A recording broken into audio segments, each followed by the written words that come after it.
રાજકોટની તો રાજકોટના લલુડી વોકડી વિસ્તારમાં લોકોને રેસ્ક્યુ કરવામાં આવ્યા છે। ફાયર વિભાગની ટીમ દ્વારા રેસ્ક્યુ કરવામાં આવ્યું છે। હજુ પણ શહેરમાં 3 દિવસ ભારે વરસાદની આગાહી છે, ત્યારે લોકોને કામ વગર બહાર ન નીકળવા માટે અપીલ કરવામાં આવી છે।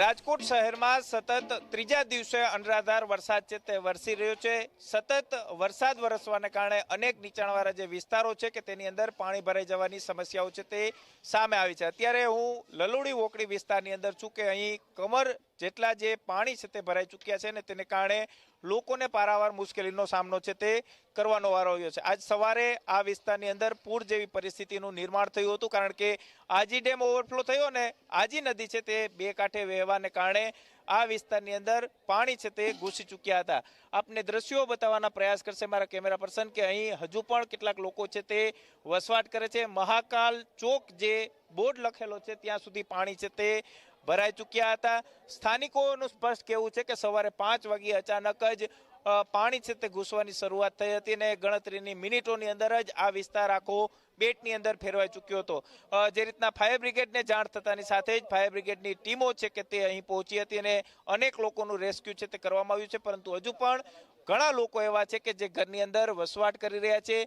પાણી છે તે હવે ધીમે ધીમે ઓસરી રહ્યા છે અને ઘરની અંદર જે પાણી ભરાયા હતા તે પાણી જે કાઢવાની પ્રક્રિયા છે તે સ્થાનિક લોકો પોતાની રીતે કરી રહ્યા છે। આ તરફ દ્રશ્યો બતાવવાનો પ્રયાસ કરીશું કે ઘરની અગાસી હોય કે પેલો માળ હોય ત્યાં લોકો છે તે પોતાનો આશરો લઈ અને બેઠા હોય તે પ્રકારના દ્રશ્યો અત્યારે જોવા મળી રહ્યા છે। આ વિસ્તારની અંદર ખૂબ જ દયનીય સ્થિતિ છે તે જોવા મળતી હતી। આપણી સાથે કેટલાક લોકો છે તેમની સાથે વાત કરીશું।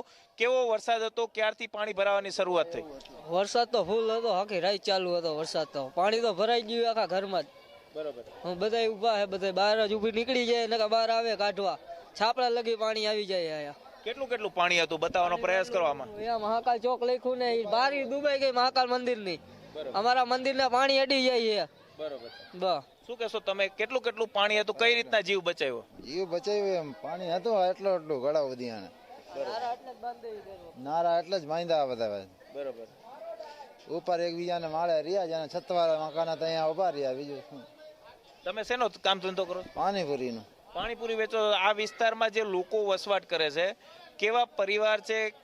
ખાસ કરીને ગરીબ છે, મધ્યમ વર્ગના લોકો છે? કઈ રીતના આ જે ઘર છે એની અંદર પાણી ઘૂસ્યા પછી કેવી પરિસ્થિતિ થઈ?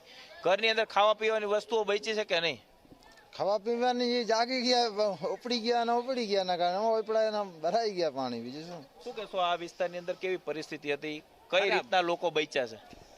બચવામાં તો એ બધાને હજી તરતા આવડે એટલે વાંધો નહીં, પણ એક ભાઈ તો ફેલ જ થઈ ગયા। બરોબર, અને 4 ઘાયલ છે અને અનાજ તો બધાનું બગડી જ ગયું। વરદીના ઘઉં ને બધુંય, આ બધા પાણીપુરી વાળા લોટ ની બધુંય। હવે આ રસોઈ હાલના કેવી જમે એને નહીં ખબર હોય। હવે અત્યારે ફાયર બ્રિગેડ ની ટીમો આવી હતી રેસ્ક્યુ કરવા? આવી હતી। બરોબર, કેટલા લોકોને બચાવ્યા? હવે એ તો અહીંયા 20-25 જણા અમે હોય એટલે એ બહુ આ કાંઠાવાળા હોય ને એને વધારે તકલીફ પડે, આમ ઉપર રહેતા હોય એને ઓછી હોય એટલે એ બધા લુવાળવાળી છે ને અહીંયા જમી લે। ખાસ જે આ પરિસ્થિતિ થઈ એની પાછળનું કારણ શું? દર વખતે આ પ્રકારની કેમ પરિસ્થિતિ થાય? એમાં હે ને આ વોકરાનો નિકાલનું પાણી હે ને નથી, વોકરો હે ને આખો દટાઈ ગયો છે અને ઊંચો કરી નાખ્યો એટલે પાણી વધારે ભરાય। નિકાલનો કોઈ હે ને હે જ નહીં। આ નંદાવલનું પાણી બધું અહીંયા ભરાય ને આગળ હે ને નદી આવે એટલે સામું પાણી આવે। આ કેટલાક લોકો હજુ પણ કાચા પાકા મકાનની અંદર ઘરની અંદર છે। જો હવે વધારે વરસાદ પડે તો કઈ રીતની પરિસ્થિતિ થાય? આ લોકોને ઘર ખાલી કરીને નીકળી ન જવું જોઈએ? પણ એ નીકળે તો જાય ક્યાં? તમારી ઘરે હોવા દે કોઈ નહીં, બધા ના પાડી દે। ક્યાં જાય? પાણી આવી ગયું, છાપરા લગી ઓલા ચોકમાં આવો, છાપરા પાણીમાં વધારે આવે, આવી રીતે તો કોઈ ક્યાંય નો નીકળી શકે। જ્યાં હોય કે બગીચામાં વરસાદ આવે, એક અહીંયા લુવાડવાળી છે તો અહીંયા અધિકારીઓ કોઈ નેતાઓ આવ્યા હતા? આવે પણ એ જોઈને ફોટા પાડીને હમણાં તમારી અમે અહીંયા સેલ્ફી પાડીને વયા જાય। આ સેલ્ફી પોઈન્ટ બની ગયો હોય। હું એક સેલ્ફી પાડવા કે અમે આવ્યા હતા દેખાડવા હાટું, બાકી કામ હાટું કોઈ નથી આવતું। ચોક્કસ જ સ્થાનિક લોકો સ્પષ્ટ કહી રહ્યા છે કે જ્યારે પણ કોઈ નેતા અહીં આવે છે ત્યારે માત્ર જે પૂરની પરિસ્થિતિ થાય છે ત્યારે પોતાના ફોટા છે તે પાડે છે અને ખાસ કરીને ફોટા પાડી અને આ વિસ્તારમાંથી જતા રહે છે।